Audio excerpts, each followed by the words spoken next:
Bincang Kampus bersama Kopi. Nah, dari video sebelumnya kan udah bahas tentang awal perkuliahan sama angkatan 24 nih. Sekarang kalian kepo nggak sih sama angkatan yang lebih senior? Kita bakal tanya nih gimana cara kakaknya membagi waktunya. Oke, nggak usah lama-lama, kita langsung kenalan aja kali ya. Mungkin dari aku sendiri, aku Aswinda dari jurusan Bahasa dan Kebudayaan Jepang, Undip, Angkatan 24, bersama narasumber kita. Oke, terlihat dulu apa aku dulu aja kali ya? Oke. Halo teman-teman semua, kenalin aku Umar Faki, biasa dipanggil Umar. Aku dari Informatika Universitas Diponegoro, Angkatan 2023. Halo semuanya, kenalin aku Tria dari jurusan Akuntansi Polines Angkatan 2023. Oke, pertama-tama aku boleh tanya sedikit nggak sih Kak, minta diceritain kakak ini hobinya apa, terus kakak tuh orang yang kayak gimana gitu. Mungkin Kak. Boleh terlihat dulu. Oke, kalau aku sendiri, aku tuh hobinya itu suka banget buat baca. Aku juga suka buat nonton video seperti kayak film ataupun segala hal yang berbau horor. Terus kalau kesibukannya sendiri itu aku sekarang lagi mungkin bisa dibilang sibuk organisasi sih sama sibuk kepanitiaan. Kalau Umar gimana? Oke, mungkin dari hobi dulu ya. Kalau hobi aku berubah-ubah sih, tapi lately aku lagi suka nonton anime sih, sama dengerin lagu-lagu gitu. Terus mungkin sedikit tentang aku ya. Kalau misal teman-teman yang udah kenal aku ya, aku itu orangnya extrovert banget dan aku itu mungkin bisa dibilang FOMO-an ya, tapi FOMO-an in positive way. Jadi kan emang aku pertama kali masuk Undip kan emang tujuan utama aku itu akademik tentunya, terus juga cari relasi, kemudian juga pengalaman, pengembangan diri melalui organisasi, kemudian kepanitiaan. Jadi tahun kemarin 2024 aku sempat ikut banyak banget kepanitiaan, kemudian juga aktif di beberapa organisasi. Mungkin itu sih dari aku. Kalau Kak Tria nih, selain kuliah tuh ikut organisasi atau kegiatan lain gitu nggak Kak?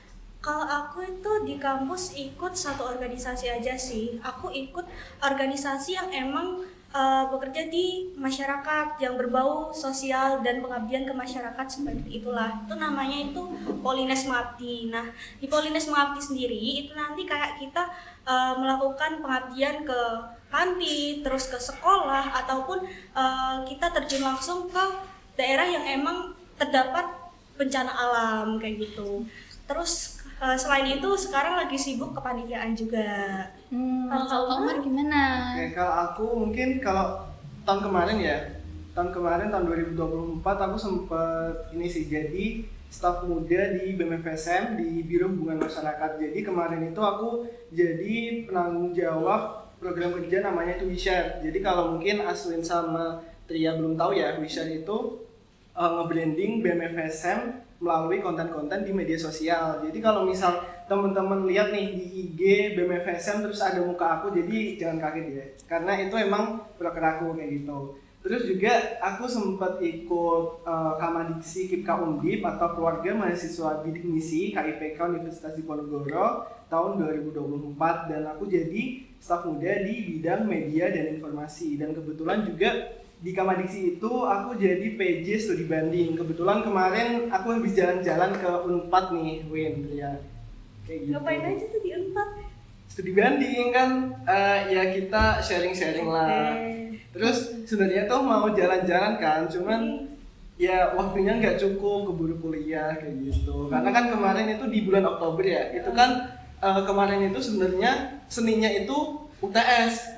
Terus stubanya itu hari Sabtunya, jadi kan kita harus belajar ya, karena akademik kan nomor satu kayak gitu. Terus juga sebenarnya tuh aku udah aktif organisasi itu dari 2023 semester 1. Nah semester 1 sendiri itu aku sempat ikut internship BMFSM Undip tahun 2023 juga di Biro Humas, dan aku juga megang WeShare kayak gitu. Terus juga sempat waktu aku pertama kali ikut kepanitiaan di Undip itu tahun 2023 juga, kan habis pengumuman SNBP tuh, aku langsung join di kepanitiaan BPC atau Business Plan Competition, dan itu jadi kepanitiaan pertama aku dan juga di situ jadi pengalaman pertama aku sebagai MC di Undip selama kuliah di Undip kayak gitu. Dan mungkin kalau misal teman-teman tahu ya, sekarang ini juga aku lagi sibuk di kepanitiaan Expo Kampus. Jangan lupa daftar ya. Jangan lupa daftar teman-teman. Nah itu kan sibuk banget tuh Kak, gimana tuh cara ngebagi waktunya tuh? Kalau Kak Umar gimana? Oke, kalau aku sendiri kan emang yang utama itu akademik ya, karena ya tujuan utama aku kuliah di Undip ya untuk mencari ilmu kayak gitu. Jadi aku bakal ngutamain akademik dulu. Jadi kalau kuliah aku bakal mungkin kalau misal teman-teman aku dari informatika pasti tahu kalau absen aku itu aku usahain full terus. Jadi 100% mungkin kalau misal bolong-bolong ya cuma 1-2 gitu, nggak sampai yang merah nggak bisa ikut ujian kayak gitu. Karena ya emang tujuan aku utama di situ. Terus juga kalau misal ada tugas kelompok, karena mungkin kebetulan ya semester 3 kemarin tuh aku mostly sekelompok sama anak yang dari Semarang bawah. Jadi kita itu nggak pernah yang namanya tuh ngerjain tugas kelompok bareng. Jadi kita online ngerjain tugas kelompoknya. Jadi itu ngebantu aku banget sih. Jadi aku bisa kapanpun ngerjain tugas kelompok itu. Dan tentunya karena bisa ngerjain kapanpun itu, aku bakal ngedahuluin tugas kelompok ini. Terus sama tugas-tugas individu yang emang deadline-nya mepet. Nah, habis itu baru aku bakal bikin skala prioritas tentang organisasi sama kepanitiaan. Misal nih, di organisasi A itu aku dibutuhin banget. Maka kalau misal at the same time itu ada rapat yang bersamaan, aku bakal ngutamain yang aku dibutuhin di sana. Misal kemarin itu di Kamadiksi sama BMFSM, aku sempat ada tabrakan nih. Kan aku di Biro Humas itu kan jadi PJ Wisher itu bukan aku doang, tapi ada satu lagi temanku anak statistika. Jadi karena emang di situ kita cuma konten doang dan itu cuma pemaparan progres kayak gitu kan. Jadi aku bisa minta bantuan temanku ini buat nge-backup dulu. Terus karena di Stuban itu aku jadi PJ, yang mana aku jadi ketua pelaksana, jadi aku mau nggak mau harus ngutamain yang kepanitiaan Stuban ini karena aku yang memimpin rapatnya kayak gitu. Terus kalau misal kepanitiaan gitu, kemarin kan aku sempet running beberapa kepanitiaan yang barengan banget kayak di Kankap aku jadi koordinator humas, kemudian juga section atau science economic competition itu aku kemarin jadi public relation juga, jadi mostly humas, yang mana tugasnya juga ya hampir sama kan, cuman I think karena aku emang sering di humas jadi ya gampang lah tugasnya. Jadi kadang itu aku itu nunda-nunda pekerjaan tapi yang penting selesai kayak gitu. Jadi yang pertama itu emang aku ngutamain yang emang aku dibutuhin di sana. Kalau misal ada kepanitiaan yang bisa dikerjain secara online, kayak kemarin kan aku sempat ngurus media partner, kemudian ngirim undangan kayak gitu, itu kan bisa dari kos. Jadi aku bakal ya nanti aja lah. Kadang juga aku bakal gunain waktu weekendku seharian itu buat ngerjain jobdesk aku di kepanitiaan. Misal kayak medpart section kemarin aku bener-bener gunain hari Sabtu dan Minggu aku buat ngurus itu semua kayak gitu. Gitu sih. Kalau Kak Tria gimana nih? Kalau aku sendiri itu, aku emang setuju banget sama Umar. Soalnya kita emang harus menentukan skala prioritas. Dari skala prioritas sendiri itu nanti kita itu akan tahu kayak misal di hari ini itu kita harus ngapain aja dan kapan aja itu kita harus tahu mengenai skala prioritas. Misal di hari A kita ada tugas deadline yang emang mepet banget dan berbarengan sama adanya organisasi. Nah kalau misalnya berbarengan kayak gitu kan kita bingung kan ya buat ngatur waktunya kayak gimana. Nah dari sana itu aku belajarnya itu dari misal kalau misal emang tugas deadline-nya itu mepet banget, kita emang harus menyelesaikan tugas deadline itu dulu. Soalnya kan balik lagi ke tujuan kita, kalau misalnya kita kuliah kan untuk belajar, untuk kita menggali ilmu. Nah, dari sana kita bisa mengambil kesimpulan bahwasanya kita harus mengutamakan tugas kuliah terlebih dahulu. Tapi kita juga tidak boleh meninggalkan tugas kita yang ada di organisasi. Soalnya kan di organisasi itu kita gak kerja sendiri, melainkan kan bersama dengan tim, bersama dengan anggota-anggota lain yang emang suportif sama kita gitu. Tapi pernah nggak sih Kak ada momen dimana jadwal Kakak tuh bentrok banget gitu sama yang lain-lain? Sering kalau bentrok ya, soalnya kan kita sudah mengambil keputusan buat ikut organisasi, berarti kan kita udah tahu resikonya kalau misal nantinya akan ada tugas yang bentrok dengan tugas kuliah. Nah, kalau dari aku sendiri itu nanti kita harus mengutamakan kayak kita itu posisinya lebih dibutuhkan yang mana. Kalau misal dibutuhkan di organisasi, kita harus melihat dulu di situasi di organisasi tersebut itu kita ditetapkan sebagai apa. Kalau misalnya kita ditetapkan sebagai ketua, kita kan juga masih punya wakil. Nah, wakil tersebut bisa buat untuk nge-backup kita. Kalau misal bertabrakan sama tugas kuliah, kita juga harus tahu lah, ya balik lagi, kita kan kuliah buat cari ilmu organisasi kan cuma menurutku kayak melatih hard skill kita aja gitu sih. Omar mungkin mau nambahin? Aku sering banget sih. Kayak contohnya tuh kemarin itu ada kepanitiaan yang hari-harinya tuh berbarengan. Kayak Dekan Cup itu kan runningnya lama banget kan karena banyak banget cabang lomba yang dilombain. Terus di waktu yang sama itu ada hari section juga, section Science Economic Competition itu, yang mana aku juga jadi LO Univ, kan penting banget kan. Nah, karena di Dekan Cup itu aku sebelumnya udah ngomong ke ketua pelaksananya kalau misal aku tanggal segini ada section, jadi karena itu emang sehari doang, jadi aku coba bilang ke ketua pelaksananya buat aku izin nih tanggal segini, karena kan emang satu hari aja nggak apa-apa kan, karena kan Dekan Cup lama kan.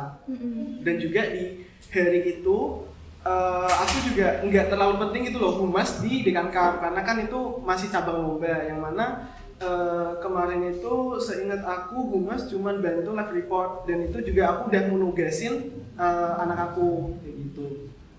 Nah, gimana cara aku ngatasin kayak bentrok-bentrok gitu? Yang pertama tentunya ini sih, kalau misal teman-teman tahu ya, kalau di kos aku tuh aku sering banget nulis di sticky notes. Jadi apapun kegiatan yang harus aku lakuin, terus deadline-nya kapan, itu aku tulis di sticky notes, terus aku tempelin di dinding depan meja belajar aku. Jadi setiap aku ngerjain apapun, aku pasti bakal tahu apa yang bakal aku kerjain selanjutnya kayak gitu. Jadi nggak ada yang bentrok. Terus juga aku bakal nge-set ini sih reminder di Google Calendar. Jadi kalau misal teman-teman tahu ya, di Google Calendar itu kan misal kita nge-set waktunya nih, nge-set kegiatan apa yang bakal kita lakuin di hari apa, itu kan nanti di 30 menit sebelumnya bakal ada reminder. Nah, itu ngebantu banget sih. Jadi tugas jadwal kuliah, kemudian tugas kuliah, kemudian kegiatan apa aja itu bakal aku masukin ke Google Calendar biar aku ada reminder kayak gitu.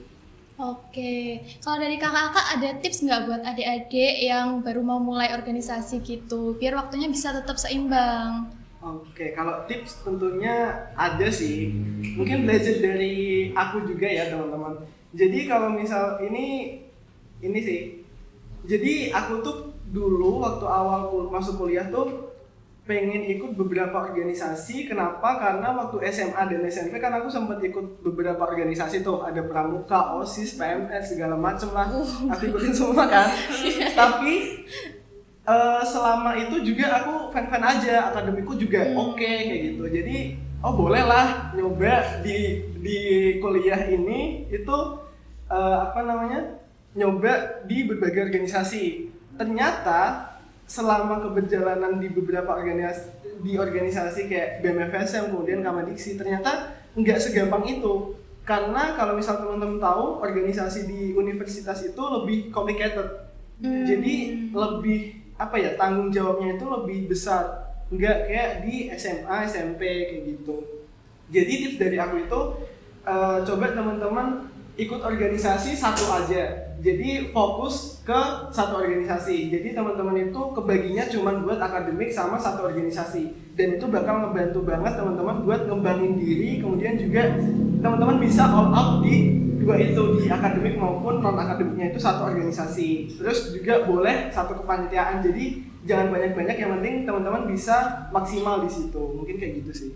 Oke, kalau dari aku sendiri ya, ini kan kebetulan aku kuliah di Polines. Nah, kalau di Polines sendiri kan itu kayak jadwalnya itu kayak anak SMA, di mana kita harus kuliah dari jam 7 pagi sampai jam 4 sore. Nah, itu kan termasuk sibuk banget. Nah, kalau aku sendiri itu dulunya emang aktif organisasi di SMA, terus di SMP juga. Terus pas masuk kuliah, ini aku kaget banget, kok dunia kampus kayak gini ya, ternyata sibuk banget. Terus aku mulai mikir, ini kalau aku join organisasi banyak kan aku takutnya nggak bisa bagi waktu. Terus terutama ini buat apa ya, anak-anak Polines itu kalau bisa jangan terlalu banyak deh ambil organisasi, soalnya kan kita kuliah udah dari pagi sampai sore. Nah, kalian mau ambil organisasi yang sebanyak apapun itu menurutku kayak kurang worth it aja. Terus kalau bisa ambil satu organisasi aja yang emang menurut kalian itu penting, soalnya mending kalian itu fokus di satu organisasi aja dan all out di organisasi tersebut. Kalau misal kalian ikut banyak organisasi tapi ternyata kalian tidak bisa kayak membagi waktunya, terus gak bisa membagi job desk kalian di organisasi tersebut, mending kalian ikut satu organisasi aja gitu. Oke. Sekian pembahasan kita hari ini. Makasih buat kakak yang udah mau sharing sama aku ya. Oke, terima kasih juga ya Swin, karena dia nemenin kita buat sharing-sharing sama teman-teman semua buat angkatan 2024, kemudian juga teman-teman angkatan 2025 yang nantinya mau nyiapin dunia perkuliahan nih. Betul. Biar nggak kaget ya nggak sih? Iya. Nah, buat yang teman-teman yang punya tips and trick yang lain bisa komen di bawah ya. Nah, sampai ketemu di BK-BK selanjutnya. See you. See you.